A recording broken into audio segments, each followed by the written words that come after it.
ಧರ್ಮಸ್ಥಳದಲ್ಲಿ ನಡೆದಂತಹ ಬುರುಡೆ ಪ್ರಕರಣಕ್ಕೆ ಸಂಬಂಧಪಟ್ಟ ಹಾಗೆ ಇದೀಗ ಚಿನ್ನಯ್ಯನನ್ನ ಜೈಲಿಗೆ ಕಳುಹಿಸಲಾಗಿದೆ. 14 ದಿನಗಳ ಕಾಲ ನ್ಯಾಯಾಂಗ ಬಂಧನವನ್ನ ವಿಧಿಸಿದೆ ಕೋರ್ಟ್. ಅಷ್ಟು ಮಾತ್ರ ಅಲ್ಲ, ಇದೀಗ ಕೋರ್ಟ್ ನಿನ್ನೆ ಸೂಚನೆಯನ್ನ ಕೊಟ್ಟಿದ್ದು ಆತನನ್ನ ಶಿವಮೊಗ್ಗ ಜೈಲಲ್ಲಿ ಇಡಬೇಕು. ಶಿವಮೊಗ್ಗ ಜೈಲಿಗೆ ಈ ಹಿನ್ನೆಲೆಯಲ್ಲಿ ಇದೀಗ ಚಿನ್ನಯ್ಯನನ್ನ ರವಾನೆ ಮಾಡಲಾಗಿದೆ. ಸೊ ಮಧ್ಯರಾತ್ರಿ ಆಗಿದೆ. ಶಿವಮೊಗ್ಗ ಜೈಲಿಗೆ ಕರ್ಕೊಂಡು ಹೋಗುವಷ್ಟರಲ್ಲಿ ಪೊಲೀಸರು ಮಧ್ಯರಾತ್ರಿ ಶಿವಮೊಗ್ಗ ಜೈಲಿಗೆ ಚಿನ್ನಯ್ಯನನ್ನ ಕರೆತಂದಿದ್ದಾರೆ. ಮಧ್ಯರಾತ್ರಿ 1:20ಕ್ಕೆ ಶಿವಮೊಗ್ಗ ಜೈಲು ತಲುಪಿದ್ದಾನೆ ಚಿನ್ನಯ್ಯ ಪೊಲೀಸ್ ಅಧಿಕಾರಿಗಳ ಜೊತೆಗೆ. ಇದೀಗ ಕಾವೇರಿ ಬ್ಯಾರಕ್ನಲ್ಲಿದ್ದಾನೆ ಮಾಸ್ಕ್ ಮ್ಯಾನ್ ಚಿನ್ನಯ್ಯ. ಆತನ ನಡವಳಿಕೆಯನ್ನ ನೋಡಿ ಬೇರೆ ಬ್ಯಾರಕ್ಗೆ ರವಾನೆ ಮಾಡುವಂತಹ ಸಾಧ್ಯತೆ ಇದೆ. ಈತನಿಗೆ ಖೈದಿ ನಂಬರ್ ಕೊಡಬೇಕು. ಜೊತೆಗೆ ಈಗಾಗಲೇ ಆತನಿಗೆ ಫಸ್ಟ್ ಯಾರನ್ನೇ ಆದರೂ ಕೂಡ ಜೈಲಿಗೆ ಹಾಕುವ ಸಂದರ್ಭದಲ್ಲಿ ಮೊದಲಿಗೆ ಕ್ವಾರಂಟೈನ್ ಸೆಲ್ ಅಲ್ಲಿ ಇಡ್ತಾರೆ, ಆ ನಂತರ ಬೇರೆ ಬ್ಯಾರಕ್ಗೆ ಶಿಫ್ಟ್ ಮಾಡ್ತಾರೆ.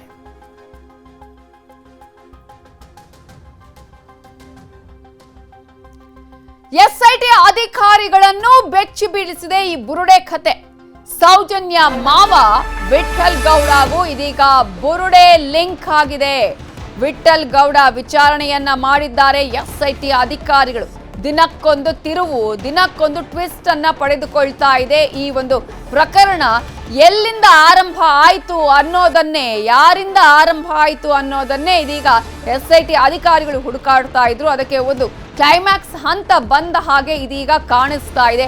ಇಷ್ಟು ದಿನಗಳ ಕಾಲ ಒಂದಷ್ಟು ಈ ಹೆಸರುಗಳು ಕೇಳಿ ಬಂದರೂ ಕೂಡ ಬಲವಾಗಿ ಈ ಹೆಸರು ಕೇಳಿ ಬರಲಿಲ್ಲ. ಆದ್ರೆ ಇದೀಗ ಇರೋದೇ ಟ್ವಿಸ್ಟ್ ಇಲ್ಲಿ. ಸೌಜನ್ಯ ಮಾವ ವಿಠಲ್ ಗೌಡಗೂ ಕೂಡ ಈ ಒಂದು ಪ್ರಕರಣ ಇದೀಗ ಲಿಂಕ್ ಆಗ್ತಾ ಇದೆ. ವಿಠಲ್ ಗೌಡ ವಿಚಾರಣೆ ಮಾಡಿದ್ದಾರೆ ಎಸ್ಐಟಿ ಅಧಿಕಾರಿಗಳು. ಚಿನ್ನಯ್ಯ ಬುರುಡೆ ತಂದಿದ್ದು ಲ್ಯಾಬ್ನಿಂದಾನೂ ಅಲ್ಲ, ಮಹೇಶ್ ಶೆಟ್ಟಿ ತಿಮರೋಡಿ ತೋಟದಿಂದಲೂ ಅಲ್ಲ. ಇಲ್ಲಿ ಚಿನ್ನಯ್ಯ ಬುರುಡೆಯನ್ನ ತಂದಿದ್ದು ಬಂಗ್ಲೆಗುಡ್ಡೆ ಕಾಡಿನಿಂದ ಅನ್ನೋದು ಗಮನಿಸಬೇಕು. ಇದಕ್ಕೆ ಸಾಥ್ ಕೊಟ್ಟಿದ್ದು ಸೌಜನ್ಯ ಮಾವ ವಿಠಲ್. 2014ರಲ್ಲಿ ಧರ್ಮಸ್ಥಳದಲ್ಲಿ ಚಿನ್ನಯ್ಯ ಮತ್ತು ವಿಠಲ್ ಸಂಪರ್ಕದಲ್ಲಿ ಇದ್ರು. ವಿಠಲ್ ಗೌಡ ಹೋಟೆಲ್ಗೆ ಪ್ರತಿನಿತ್ಯ ಗ್ರಾಹಕನಾಗಿ ಚಿನ್ನಯ್ಯ ಹೋಗ್ತಾ ಇದ್ದ ಹೋಟೆಲ್ಗೆ. ಸೊ ಆತ ಧರ್ಮಸ್ಥಳ ಬಿಟ್ಟು ಹೋದ್ಮೇಲೂ ವಿಠಲ್ ಗೌಡ ಜೊತೆಗೆ ಸಂಪರ್ಕವನ್ನ ಚಿನ್ನಯ್ಯ ಇಟ್ಕೊಂಡಿದ್ದ. ಬುರುಡೆ ಕತೆ ಆರಂಭ ಆಗಿದ್ದು ಕೂಡ ವಿಠಲ್ ಗೌಡ ಸಮ್ಮುಖದಲ್ಲೇ ಅಂತೆ. ಬುರುಡೆ ತೆಗೆಯಲು ಬಂಗ್ಲೆಗುಡ್ಡೆ ಕಾಡಿಗೆ ಇಬ್ರು ಕೂಡ ಹೊಕ್ಕಿದ್ರು. ಮಾಸ್ಕ್ ಮ್ಯಾನ್ ಚಿನ್ನಯ್ಯ ಜೊತೆಗೆ ವಿಠಲ ತೆರಳಿದ್ದ. ಸೊ ವಿಠಲ್ ಗೌಡ ಹೆಸರನ್ನು ಕೂಡ ಇದೀಗ ಮಾಸ್ಕ್ ಮ್ಯಾನ್ ಚಿನ್ನಯ್ಯ ಬಾಯಿ ಬಿಟ್ಟಿದ್ದ. ಮಧ್ಯರಾತ್ರಿವರೆಗೂ ಕೂಡ ವಿಠಲ್ ಗೌಡನನ್ನ ತೀವ್ರ ವಿಚಾರಣೆ ಮಾಡಿದ್ದಾರೆ ಎಸ್ಐಟಿ ಅಧಿಕಾರಿಗಳು. ಇದೀಗ ಈ ಪ್ರಕರಣ ಎಲ್ಲಿಂದ ಆರಂಭ ಆಯಿತು? ಬುರುಡೆ ಪ್ರಕರಣದಿಂದ ಆರಂಭ ಆಗಿರೋದು. ಮೊದಲಿಗೆ ಬುರುಡೆಯನ್ನ ತಂದು ಕೋರ್ಟ್ನಲ್ಲಿ ಕೊಟ್ಟಂತಹ ಸಂದರ್ಭದಲ್ಲಿ ಸುಪ್ರೀಂ ಕೋರ್ಟ್ ಹೇಳಿದ್ದು, ಆ ನಂತರ ಬೆಳ್ತಂಗಡಿ ಪೊಲೀಸ್ ಸ್ಟೇಷನ್ನಲ್ಲಿ ಅಂದ್ರೆ ಧರ್ಮಸ್ಥಳ ಸ್ಟೇಷನ್ನಲ್ಲಿ ಪ್ರಕರಣ ದಾಖಲಾಗಿದ್ದು. ಇದೀಗ ಈ ಬುರುಡೆ ಎಲ್ಲಿಂದ ಬಂತು ಅನ್ನೋದಕ್ಕೆ ಒಂದು ರೀತಿಯಾದಂತಹ ಸಾಕ್ಷ್ಯವು ಸಿಕ್ಕಿದೆ. ಅಷ್ಟು ಮಾತ್ರ ಅಲ್ಲ, ಇದೀಗ ಬುರುಡೆ ತಂದಿದ್ಯಾರು ಅನ್ನೋದ್ರ ಬಗ್ಗೆ ಕೂಡ ಇದೀಗ ಮಾಹಿತಿಯನ್ನ ಕಲೆ ಹಾಕಿದ್ದಾರೆ. ಸೊ ಮಟ್ಟಣ್ಣವರ್ ಜಯಂತ್ಗೂ ಕೂಡ ಮಧ್ಯರಾತ್ರಿವರೆಗೆ ಎಸ್ಐಟಿ ಡ್ರಿಲ್ ಮಾಡಿದೆ.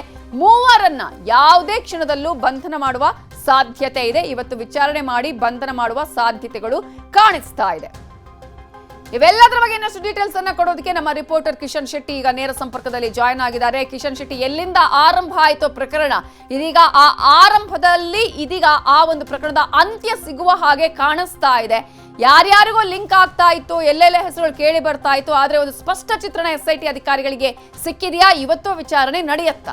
ನವಿತಾ, ಈ ಪ್ರಕರಣದ ಆರಂಭದ ಅಧ್ಯಾಯಕ್ಕೆ ಈಗ ಎಸ್ಐಟಿಯ ತನಿಖೆ ಮುಂದುವರಿಯುವಂತದ್ದು. ಹಾಗಾಗಿ ಈ ಬುರುಡೆ ಎಲ್ಲಿಂದ ಬಂತು, ಯಾರು ತಂದ್ರು ಮತ್ತು ಹೇಗೆ ತಂದ್ರು ಅನ್ನೋದ್ರ ಪ್ರಶ್ನೆಗೆ ಈಗ ಎಸ್ಐಟಿ ಉತ್ತರವನ್ನ ಕಂಡುಕೊಳ್ಳುವಂತ ಪ್ರಯತ್ನವನ್ನ ಮಾಡ್ತಾ ಇದೆ. ಚಿನ್ನಯ್ಯ ಕೊಟ್ಟಂತ ಎಲ್ಲ ಹೇಳಿಕೆಯನ್ನು ಆಧರಿಸಿ ಇದೀಗ ವಿಠಲ್ ಗೌಡ ಅಂದ್ರೆ ಸೌಜನ್ಯ ಅವರ ಮಾವ ವಿಠಲ್ ಗೌಡನನ್ನ ಎಸ್ಐಟಿ ತೀವ್ರಗತಿಯಲ್ಲಿ ವಿಚಾರಣೆ ಮಾಡ್ತಾ ಇದೆ. ನಿನ್ನೆ ಅವರಿಂದ ಹೇಳಿಕೆಗಳನ್ನು ಕೂಡ ಪಡ್ಕೊಂಡಿತ್ತು. ಜೊತೆಗೆ ನಿನ್ನೆ ಸಂಜೆ ವೇಳೆ ಸುಮಾರು 6:30ರಿಂದ 7 ಗಂಟೆಯ ಸಮಯದಲ್ಲಿ ನೇತ್ರಾವತಿ ಸಮೀಪದ ಬಂಗ್ಲಗುಡ್ಡ ಕಾಡಿನಲ್ಲಿ ಮಹಜರು ಪ್ರಕ್ರಿಯೆಯನ್ನು ಮಾಡಿತ್ತು. ಸ್ಪಾಟ್ ವಿಚಾರಣೆ ಕೂಡ ಮಾಡಿರುವಂತದ್ದು. ಇವತ್ತು ಕೂಡ ಅದರ ವಿಚಾರಣೆ ಮುಂದುವರಿಯುವಂತಹ ಸಾಧ್ಯತೆಗಳು ಕೂಡ ಇದೆ. ಯಾಕಂದ್ರೆ ಚಿನ್ನಯ್ಯ ಕೊಟ್ಟಂತಹ ಪ್ರತಿ ಹೇಳಿಕೆಗಳು ಇಲ್ಲಿ ಪ್ರಮುಖವಾಗಿ ಗೋಚರ ಆಗ್ತಾ ಇದೆ. ಜೊತೆಗೆ ಆತ ಕೊಟ್ಟಂತ ಎಲ್ಲ ಹೇಳಿಕೆಯನ್ನು ಆಧರಿಸಿ ಹಲವು ಸಾಕ್ಷ್ಯ, ಹಲವು ದಾಖಲೆಗಳನ್ನ ಸಂಗ್ರಹ ಮಾಡುವಂತ ಕೆಲಸವನ್ನ ಎಸ್ಐಟಿ ಮಾಡ್ತಾ ಇದೆ. ಚಿನ್ನಯ್ಯನಿಗೂ ಮತ್ತು ವಿಠಲ್ ಗೌಡನಿಗೂ ಯಾವ ರೀತಿಯಾಗಿ ಸಂಪರ್ಕ ಅಂತ ಹೇಳಿದ್ರೆ 2014ರ ತನಕವೂ ಕೂಡ ನೇತ್ರಾವತಿ ಭಾಗ ಭಾಗದಲ್ಲಿ ವಿಠಲ್ ಗೌಡ ಹೋಟೆಲ್ ಅನ್ನ ಮಾಡ್ತಾ ಇದ್ರು. ಆ ಹೋಟೆಲ್ಗೆ ನಿತ್ಯ ಗ್ರಾಹಕನಾಗಿ ಕೂಡ ಚಿನ್ನಯ್ಯ ಬರ್ತಾ ಇದ್ರು.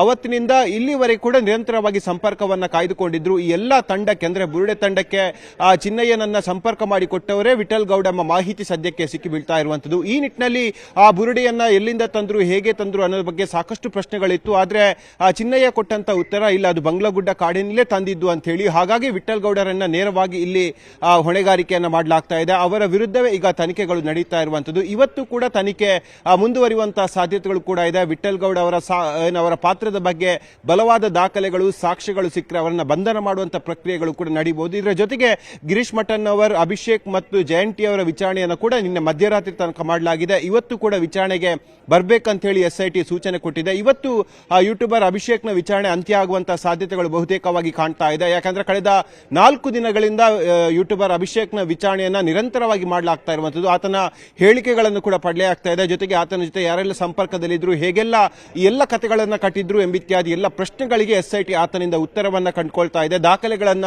ಸಂಗ್ರಹ ಮಾಡ್ತಾ ಇದೆ. ಇದರ ಜೊತೆಗೆ ಗಿರೀಶ್ ಮಠಣ್ಣವರ್ ಮತ್ತು ಜಯಂತಿ ವಿಚಾರಣೆ ಕೂಡ ಇವತ್ತು ಮುಂದುವರಿಯುವಂತಹ ಸಾಧ್ಯತೆಗಳು ಕೂಡ ಇದೆ. ಹಲವು ಜನರನ್ನ ಮತ್ತೆ ವಿಚಾರಣೆಗಾಗಿ ಬರೋಕೆ ಈಗಾಗಲೇ SIT ನೋಟಿಸ್ ಕೊಟ್ಟಿದೆ. ಅದು ವಿಠಲ್ ಗೌಡ ಅವರ ಆಪ್ತ ಸಂಬಂಧಿಕನ ಸಹಿತವಾಗಿ ಎಲ್ಲರನ್ನೂ ಕೂಡ ಇವತ್ತು ಮತ್ತೆ ಇಂಟ್ರೋಗೇಷನ್ ಮಾಡುವಂತಹ ಸಾಧ್ಯತೆಗಳು ಬಹುತೇಕ ಇರುವಂತದ್ದು. ನಾಳೆ ಕೇರಳದ ಯೂಟ್ಯೂಬರ್ ಮನಫ್ನನ್ನ SIT ಕಚೇರಿಗೆ ಬರಬೇಕು ಅಂತ ಹೇಳಿ ಸೂಚನೆ ಕೊಡಲಾಗಿರುವಂತದ್ದು. ಆತನ ಪಾತ್ರದ ಬಗ್ಗೆಯೂ ಕೂಡ ಈಗ ಪರಾಮರ್ಶೆಗಳು ಆಗ್ತಾ ಇದೆ.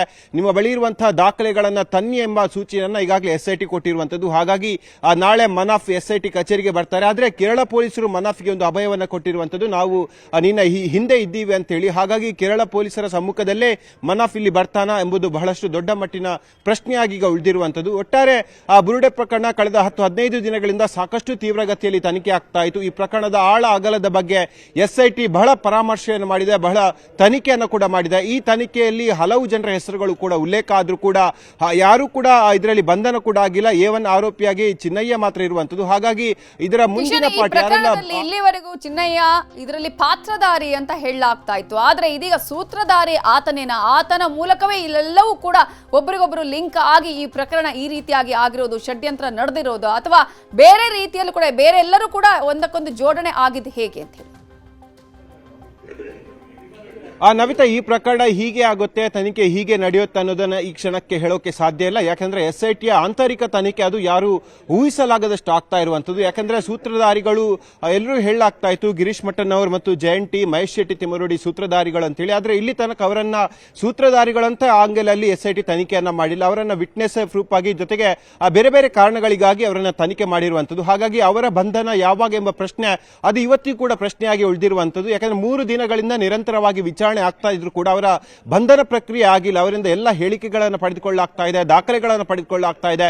ಪ್ರಕರಣದಲ್ಲಿ ಅವರ ಪಾತ್ರದ ಬಗ್ಗೆ ಕೂಡ ಸಾಕಷ್ಟು ಸಾಕ್ಷ್ಯಗಳನ್ನು SIT ಸಂಗ್ರಹ ಮಾಡ್ತಾ ಇದೆ.